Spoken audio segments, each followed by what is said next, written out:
What is going on, everyone? My name is Under the Radar, and welcome to the Pokemon for Glory. If you don't know what this is, there was a live stream held yesterday on the live draft, and I got a pretty awesome team. I'm really happy with it. So here I'm here to tell you guys about it. The first battle will be going up this Sunday, I think, and I'm really pumped to be letting you guys know what I got, because I got a team that I think might be one of the best in the league, along with some of my all-time favorite mons. And real quick, I kind of want to talk a little bit about the league itself. Kyle A made it, good buddy of mine, and he basically handpicked a couple of YouTubers, well, 16 YouTubers that he wanted in it. Some are from the NPA, some from the GBA. I think I was the only one from the PPL. I'm pretty positive, actually, and it was pretty cool. And we the live stream was killer. That was death. But it got done. It was awesome. I'm really happy with it.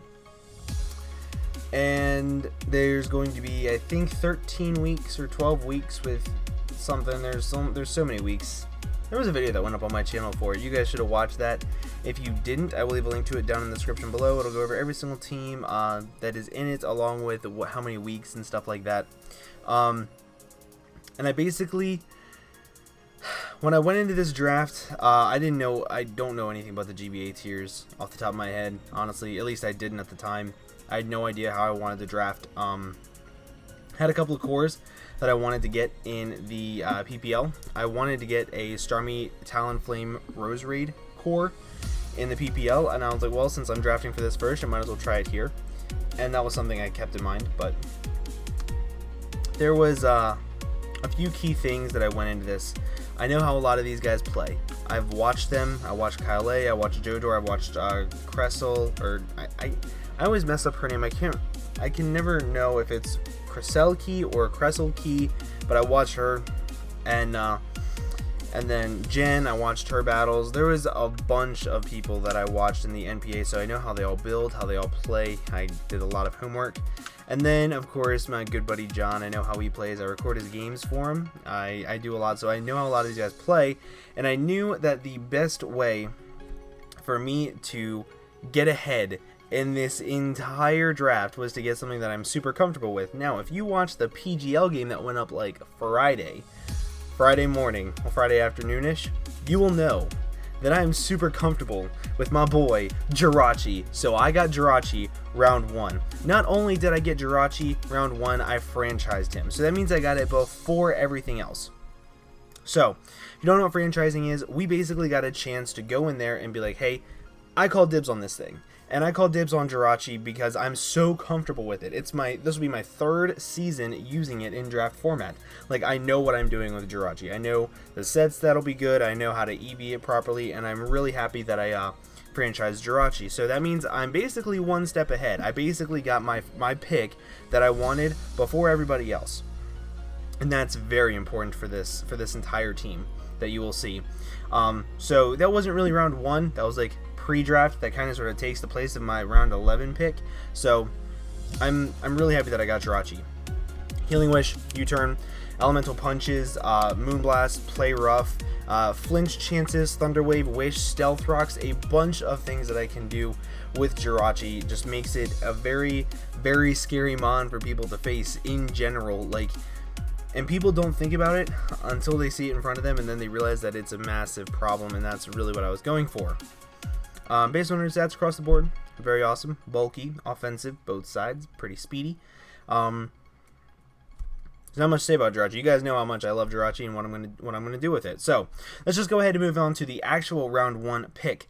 The actual round 1 pick that I got was the most broken mon that the GBA allows.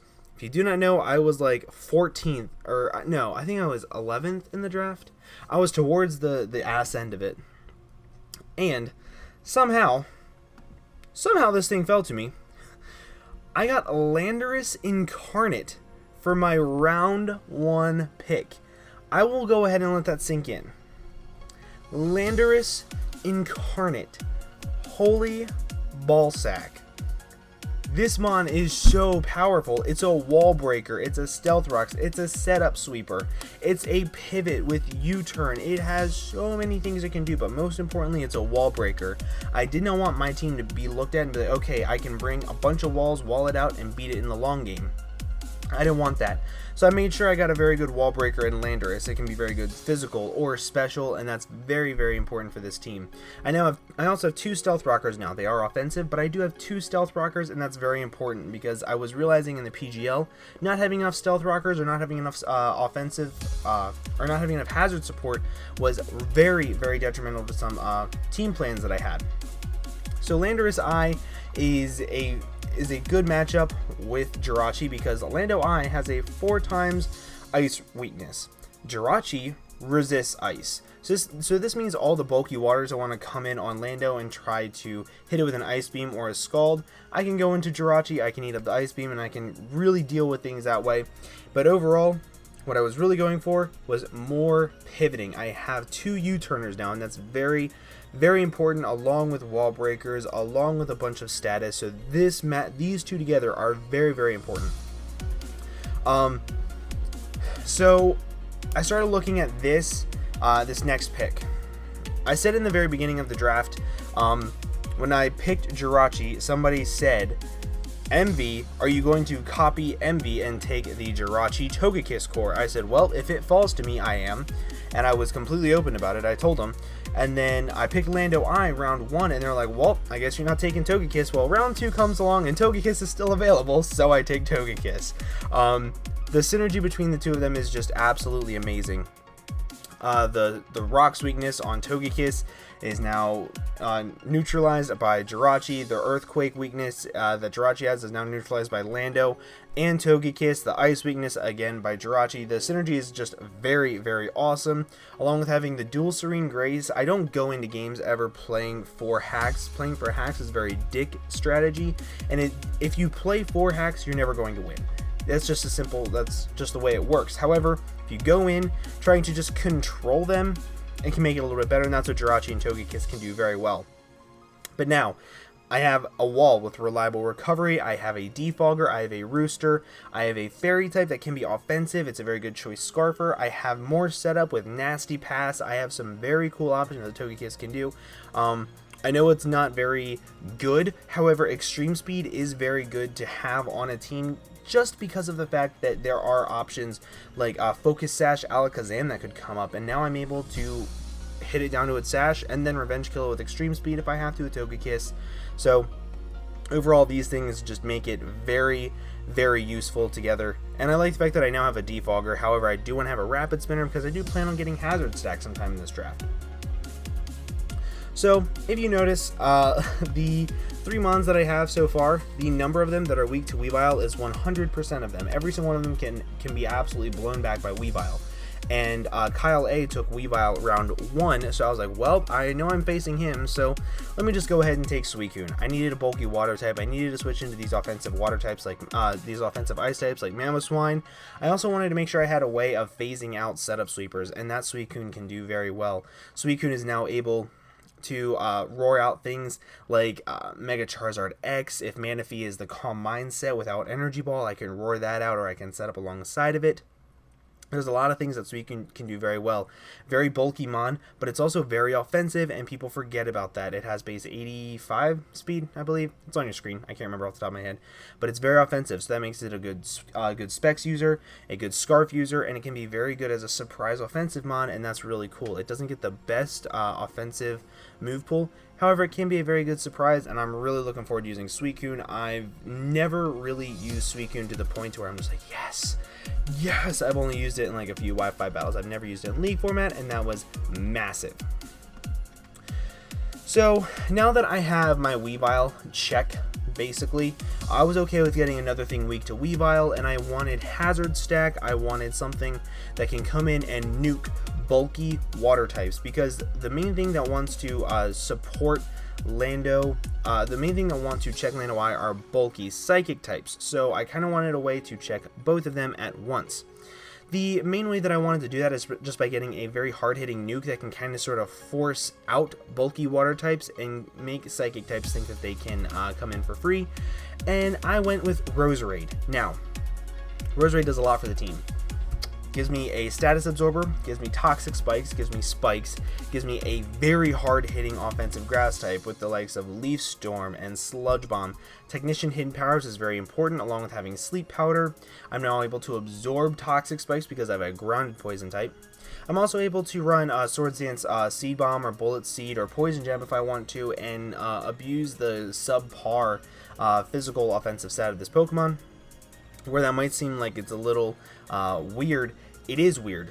Weird things work, and sometimes I saw a buddy of mine that used Swords Dance ROSERADE, and because it was Swords Dance ROSERADE, it actually caught the opponent off guard, and that kind of sort of got me thinking about it. But so far, the core that I have right now is very, very much reliant on what I can pick up late game, and I need to make sure that I have everything I need for late draft. So now that I have all three hazards that I want, I have Stealth Rock Spikes and Toxic Spikes, I have multiple Stealth Rocks users, I have a Phaser, I have a Defogger, I need a Rapid Spinner. I need a Rapid Spinner more than anything. Not only do I need a Rapid Spinner, I need a bulky Rapid Spinner that can stick around forever. The one that I wanted the most was Hitmontop, so I drafted Hitmontop. Hitmontop is a very good mon because it can intimidate things, can make it so things like Weavile now cannot hurt SUICUNE as much. I now have a way to scare out Weavile 100% of the time. I have another switch into Weavile. I have another couple forms of priority in Fake Out, Bullet Punch, Mach Punch, and Sucker Punch. I have a pretty good offensive fighting type for those bulky dark types. I have another thing that wants to force in bulky psychic types, so I can kind of sort of play around it that way and knowing what I want. And at this point in time, a lot of people have their megas. There's only 2 megas that have not been picked at this point in time, and I knew which mega I wanted. Right away, I knew it, and I was like, if I can force in those bulky psychic types, they're destroyed by the mega I want. But since I have a Rapid Spinner, hazard stacking is much easier for me now. That kind of sort of takes some of the pressure off of TOGEKISS of bringing Defog every single week. And Hitmontop just in general, I think fits on this team very well. Intimidate's always nice. It's always nice. And Close Combat's pretty cool too. So then after I got Hitmontop, I started looking around and I was like, okay, I need a Dragon type. I want a very hard-hitting Dragon type. And right now my team is extremely specially offensive. JIRACHI is mixed, TOGEKISS is special, Lando can be mixed, but SUICUNE is more than likely always going to be special, and then ROSERADE is more likely always going to be special. So I want something that's designated, offensive, physical, ow. And I started looking around at Dragon types that I wanted, the ones that I could afford more specifically, and I was looking around, I was like, man, there are no good, wait a second, is that my boy Head Smash? Is that my boy TYRANTRUM? So I got TYRANTRUM. I now have a very offensive physical wall breaker, another stealth rocker. The earthquake weakness on this thing is kind of sort of not a big deal because I have 2 immunities to earthquake already, and I plan on getting 2 more, I believe, with the rest of my draft. TYRANTRUM is another setup sweeper. I have a lot of setup sweepers. I can just run 6 setup sweepers so far if I wanted to. Nice choice Scarf user, a very good bulky on the physical side with Dragon Tail, Stealth Rocks, and Toxic. I've seen that set used a couple of times. I'm pretty sure Richie used it in TBU, and I think it worked out pretty well for him. So I really like the way TYRANTRUM fits on the team. Another physical wall breaker. The rock coverage that I could be having with the likes of Stone Edge, Head Smash, and Earthquake on this thing, it kind of sort of takes off some of the pressure that Lando needs now to have things like Rock Slide as coverage. I can now run Rock Polish, Calm Mind with Earth Power and Sludge Wave and things of that nature, just because I do have something that can run Head Smash or Earthquake instead of it. So it makes it very nice. It also has access to Strong Jaw, which Strong Jaw is a very underrated ability, because of Dragon Dance, Crunch, Ice Fang, Thunder Fang, Fire Fang. I think I already said Fire Fang, but the Elemental Fangs. There's a lot that this thing can do for the team, and the fact that it is just so offensive and in your face. Like, the second it comes in, you have to immediately act on your feet, otherwise it's going to get a kill every single time it comes in, and that's something that is extremely threatening. If anything forces you to think a certain way right then and there, it's a threat, and it's a massive threat, and the fact that I got it makes me so freaking happy. So, I have 3 Stealth Rockers right now. I have a U-Turner in JIRACHI and Lando. I have some Hazards. I have some good Thunderwave support. The one thing I don't have right now, though, is a bulky Psychic type. Now, there are some very good bulky Psychic types in League format, like Reuniclus, debatably Gothitelle, but it's, and I say debatably because it's really not fat, just Shadow Tag makes it very good. Cress, there's a bunch of very good bulky Psychic types. However, I can't afford any of them. Realistically, I cannot afford them. I've already used up I think I have 2 tier 1s, I have 2 tier 2s, I have my 2 tier 3s, like I have everything that I can take from high tiers, so from now on, I'm basically limited to a lot of low tier things. And I started looking around and I was like, okay, this is too good to be true. MESPRIT is still available, come on over to the team. MESPRIT is so good for this team. Another Earthquake immunity, that's important. I have another Stealth Rocker, I have another U-Turner, I have another Thunder Waver. I have access to the likes of a bunch of different coverage moves. I now have access to Healing Wish. That is the number 1 thing I wanted when I picked MESPRIT. I was like, holy crap, okay, I have all these setup sweepers. I have Rock Polish Lando. I'm picking up another 3 setup sweepers later on that could be happening. I have access to SUICUNE. That Healing Wish can come so in handy for so many things that MESPRIT is just too good to pass up. But the access to all of its moves that it gets is just so incredibly good. More Thunderwave support is always nice. Like, you can never have enough Thunderwave support. It's yellow magic for a reason. It does what it does. I love it so much. So, after I picked MESPRIT, I started looking around. Also, I'm very sorry that a lot of this is rushed. However, I'm having surgery in exactly 10.5 hours, and I'm very nervous, so I kind of just wanted to sit in front of a computer and record and just kind of get my mind off of things. Anyway, started looking at my draft and it wasn't very fast. I have base 101 as my fastest speed right now, and while that's not bad, that's not good, because if something is like if somebody has a Latios or a Latios, it outspeeds my entire team. And as I said, that's not terrible because it forces them to run certain speed tiers, which a lot of guys in this league actually don't speed creep or customize EVs that much. They just do the standard 252, 252. But either way, I wanted a little bit more speed, and I wanted a little bit more initiative, and I wanted a little bit more priority, and I wanted a little bit more setup. So I went with RAICHU, a very low tier electric type, another electric immunity along with Lando, so that's pretty cool. Having access to Volt Switch, Extreme Speed, Knockoff, Nasty Plot, Volt Tackle, has access to very cool event moves like Surf.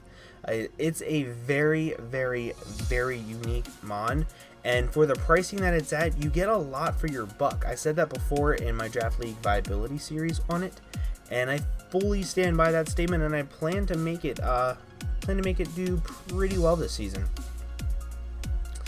RAICHU also really, really helps out with the fact that now bulky water types don't want to come to my game at all. I mean, you have Crocune, can set up on most bulky water types. We have Roserade, which can absolutely demolish them, and now I also have RAICHU, which can just completely obliterate every single one of them with the likes of Volt Tackle or Thunderbolt. Oh, excuse me, I'm so tired. I'm so tired, but I'm so nervous I can't sleep. Okay, anyway. So, again, I wanted a little bit more speed, so I also wanted a spin blocker. A spin blocker is very important, along with a bulky spin blocker. That's the most important thing. And there was a couple of them that I could have picked from. I could have picked the likes of Dusclops or Dusk Noir, which I strongly considered both of them, because it would give me another mon that would be like a bulky wall, and my team is not knockoff weak at the moment in time. It's very good with handling knockoffs. I have the likes of Hitmontop to intimidate. I also have the likes of TOGEKISS to resist it, so knockoff is not a huge problem for my team. However, I started looking around and I was like, I can't pass this thing up. Speed is a little bit more important to my draft right now, and if I can have a little bit more offense and just make people wonder how they're going to deal with all my offense, I'm going to do it. So I drafted MISMAGIUS. Nasty Plot's awesome. It has access to very cool moves like Will-O-Wisp. The sub pain split set is very annoying. So I now have access to every single type of status on my team. MISMAGIUS is just a very pivotal mon for this draft. I'm able to now block rapid spin, which is the most important thing. I'm able to have another earthquake immunity, or ground immunity in general, which is very cool. This thing also has access to an amazing amount of coverage between Mystical Fire, Thunderbolt, gets access to Shadow Ball, Dazzling Gleam, and then the ever so popular Sub Nasty Plot set is also very important. So I have so much set up on this entire team that it really makes me happy. If I could like baton pass a Nasty Plot into this and just blow through people, that would be awesome, but I don't really expect that to happen too often. However, MISMAGIUS does a lot for this team, and I'm very happy that I got it. So now, we are coming to the final mon in the draft. Now, if you do not notice, I have not picked my Mega. That is for a reason. My Mega is safe and secured. The only other person that does not have their Mega can take a tier 1 Mega, and I know for a fact he's not going to take a tier 3 Mega. And if you notice on my team, I was saying before how bulky Psychic types are kind of a little bit of a problem. I have HITMONTOP. I have JIRACHI that can kind of be walled by it. Lando is very walled by bulky Psychic types. And I kind of sort of help that out with MISMAGIUS. I have things like TYRANTRUM that can kind of sort of nuke it. However, you notice I also don't have a fire type. I also don't have a dark type. And of course, where JIRACHI goes, Mega Houndoom has to follow. We are going back to the roots of PPL D2, and we are about to nuke everybody with Mega Houndoom. Now, somebody in the draft, for some odd reason, said that you have to run Protect on Mega Houndoom to get your Mega off because of its speed. It only goes from 95 speed to base 115 speed, so I get the speed that I wanted. That's a very good speed tier jump. It's so fast. I now have access to Pursuit. I have another access to Sucker Punch. I now have the threat of Weather. I have the threat of Nasty Plot. I have another Nasty Plot user. Jesus Christmas, what was I thinking when I drafted all of this setup? Holy balls. Anyway, I have access to likes of Sludge Bomb. There's so much that Mega Houndoom can do for this team. It checks so many of the threats that threaten out things like Lando, JIRACHI, my rapid spinning, my hazard setting, my spin blockers. Mega Houndoom will be key this season. I'm so happy I got Mega Houndoom again. Mega Houndoom is one of my all-time favorite Megas in League format, just because it's very simple at what it does, and it's just very ow. And I'm so happy that I got it, and for the last pick, I think getting Mega Houndoom is an absolute steal. But this is the team that I'm going to be bringing this season in the Pokemon 4 Glory. I'm so happy with the way this draft went. I don't think it could have gone any better than what it did. I think it just went exactly how I wanted it to. Nothing at all that I wanted really got sniped too badly from me. Like, there was a couple of things here and there, but nothing that I didn't come out on the better end of the deal from. So I'm so happy with this. I'm so happy to be using all of these mons that I don't get to normally use, and I'm really happy to be battling the people that I'm going to be battling. I battled John week 1, so I'm just really happy with this entire league. I don't think I will do poorly in this league. Honestly, I'm too excited for it, and I'm too happy with my draft. But let me know what you guys think of my draft down below in the comment section. Also, let me know what you would have changed about it, what I could have probably substituted out for what. Also, I'm going to be naming all of the mons this season after my friends. So if my friends are watching this, like Shoddy or anybody from the PPL, or anybody that I follow on Twitter, leave a comment down below and I will name a Pokemon after you, just because I really am appreciative for everything that has happened. We somehow boosted up to almost 550 subscribers in like 2 weeks. Thank you guys so much. So if any of my new subscribers are here, welcome. Leave a comment, let me know that you're a new subscriber, and I'll name a Pokemon after you as well. I'm so freaking happy, and I'm so excited for this season, and I hope you guys are too. Make sure you guys keep rooting for your Maryland Torterra pins, and I will see you guys when the season starts. Bye bye.